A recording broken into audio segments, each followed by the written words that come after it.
अविराज एक संवेदनशील, दिल से लिखने वाला कवि जिसे अपनी भावनाओं पर गर्व था। वो हमेशा सच्चा प्यार चाहता था, जहाँ सिर्फ दिल हो, दिखावा नहीं।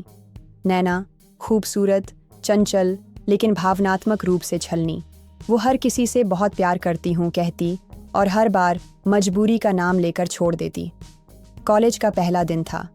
अविराज अपनी डायरी में कुछ लिख रहा था, तभी एक लड़की ने आकर कहा, हाय, तुम कवि हो? अविराज ने नज़र उठाई।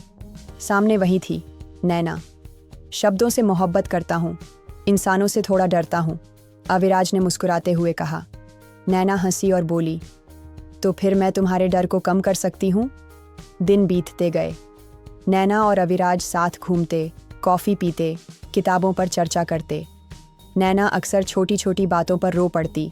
क्लास में मार्क्स कम आ गए, दोस्त ने बुरा बोल दिया, या कोई पुरानी बात याद आ गई। अविराज हर बार उसे समझाता, गले लगाता, उसकी आंखों से आंसू पोंछता। पर एक दिन उसने मजाक में कहा, तुम्हारे आंसू बहुत कमाल के हैं, हर सिचुएशन में आते हैं।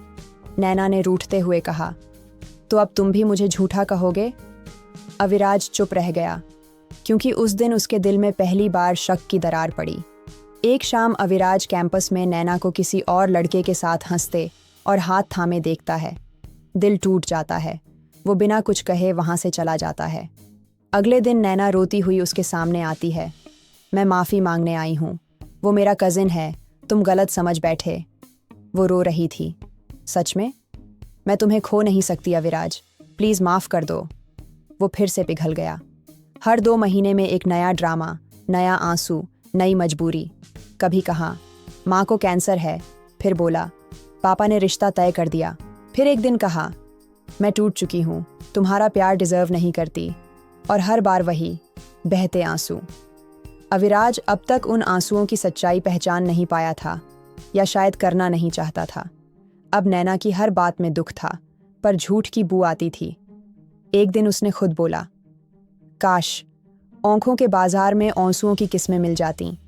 कम से कम पता तो चलता कौन सच्चा रो रहा है और कौन सिर्फ दिखा रहा है।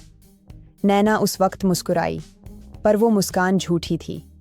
एक शाम अविराज को एक अनजान नंबर से कॉल आया। क्या आप नैना को जानते हैं? हाँ, क्यों?